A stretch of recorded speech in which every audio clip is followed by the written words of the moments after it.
ఈరోజు మన రాష్ట్రంలో ఒక విషాద సంఘటన నమోదైంది. సుదీర్ఘ రాజకీయ చరిత్ర కలిగిన కాపు ఉద్యమ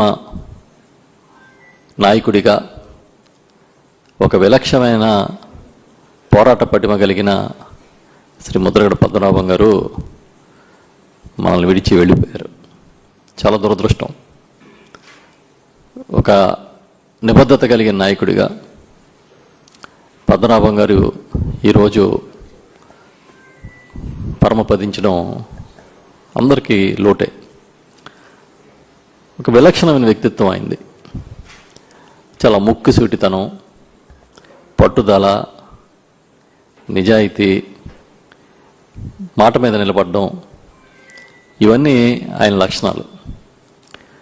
కేవలం గోదావరి జిల్లాలకే కాదు, ఈ రాష్ట్రంలోనే, ఉమ్మడి రాష్ట్రంలోనే తనదైన శైలిలో పనిచేసిన నాయకుడు ఆయన.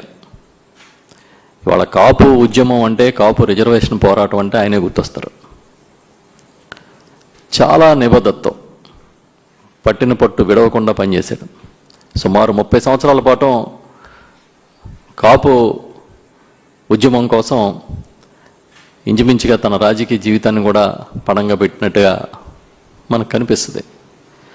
అలాంటి నాయకుడు ఏదైనా ఒక పని పట్టుకుంటే ధైర్యంగా ముందుకెళ్ళే నాయకుడు లేకపోవడం ఈ రాష్ట్రానికి, ప్రత్యేకించి కాపు సామాజిక వర్గానికి తీరని లోటని మేము భావిస్తూ ఉన్నాం. అంటే రాజీ పడని ఆయన తత్వం ఇవాళకి కాదు, ఎప్పటికీ గుర్తుంటుంది. ఆయన ఈరోజు వైఎస్ఆర్ పార్టీ నాయకుడిగా ఉన్నారు. చాలా అంతకుముందు జగన్మోహన్ రెడ్డి గారు ఓదార్పు యాత్ర సమయం నుంచి వైఎస్ఆర్ పార్టీలో ఉండి, మళ్ళీ కాపు ఉద్యమం కోసం ఆయన రాజకీయాలకు దూరంగా ఉండి, మళ్ళీ వైఎస్ఆర్ పార్టీలో చురుకైన పాత్ర పోషిస్తూ ఉన్న సమయంలో ఆయనకి అనారోగ్యం రావడం, దాదాపుగా కొద్ది నెలలుగా చాలా ఇబ్బందుల్లో ఉండడం మనం చూస్తూ ఉన్నాం. వాళ్ళ ఆయన కుమారుడు ముద్రగడ గిరి గారు ప్రతిపాడు నియోజకవర్గానికి ఇన్ఛార్జి కూడా ఉన్నారు.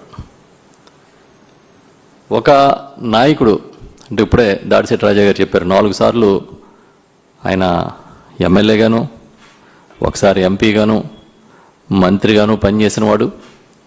సహజంగా రాజకీయాల్లో ఉన్న వాళ్ళకి తన వ్యక్తిగత ఏజెండాలు ప్రాధాన్యత ఉంటాయి, కానీ కులాన్ని అంటే కుల రిజర్వేషన్ కోసం, సామాజిక వర్గ కాపు సామాజిక వర్గ రిజర్వేషన్ల కోసం ఆయన ఏ విధంగా పోరాటం చేశారో, ఎన్ని ఇబ్బందులు పడ్డారో మేము చూసాం. 2016 ఇంచుమించుగా ఆ సమయంలో కూడా చాలా తీవ్రమైన ఉద్యమం జరగడం, దాంట్లో రకరకాల పరిణామాలు ఇవాళకే కాదు చరిత్రలో ఎప్పటికీ నిలిచిపోతాయి. ఈ సందర్భంగా ఎప్పటికీ తెలుగువారి గుండెల్లో ఆయన ఒక విలక్షణమైన నాయకుడిగా ఉండిపోతారని చెప్తూ ఉన్నాం.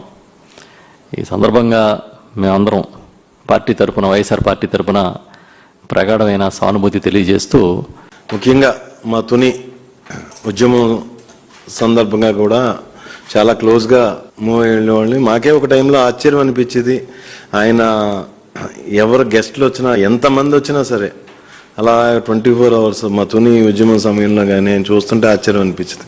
ఆయన చేత్తోనే పెట్టడం, ఎన్ని వేల మంది వచ్చినా సరే. మరి ఆయన ఓపిక చూస్తేనే మాకే ఒక ఆయనకి తప్పకుండా రోల్ మోడల్ అవుతారు తప్పకుండా మాలాంటి నాయకులు. కాపు ఉద్యమ నేత, గౌరవనీయులు, మాజీ మంత్రి, మాజీ ఎంపీ శ్రీ ముద్రగడ పద్మనాభం గారు పరమపదించినారు.